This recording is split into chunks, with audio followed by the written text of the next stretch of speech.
তোমাকে জানিয়ে দিলাম ও প্রিয়তমা ছবিতে জুটি বেঁধেছিলেন ঢাকায় চলচ্চিত্রের সুপারস্টার শাকিব খান ও কলকাতার নায়িকা ঋতিকা পাল। সম্প্রতি শোনা যাচ্ছে বরবাদ নামে আরেকটি ছবিতে জুটিবদ্ধ হয়েছেন তারা। ছবিটি পরিচালনা করবেন ছোট পর্দার পরিচালক মেহেদী হাসান। এটি হবে তার প্রথম সিনেমা।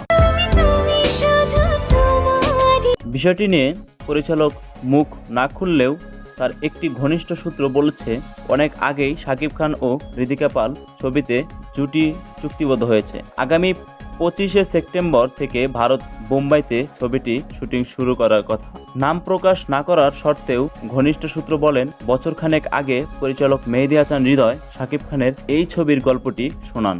গল্প পছন্দ হয়ে যায় সুপারস্টার শাকিবের। পরে হৃদয়ের ছবিটি তৈরির যাবতীয় পরিকল্পনা পছন্দ হলে শাকিব খান রাজি হন।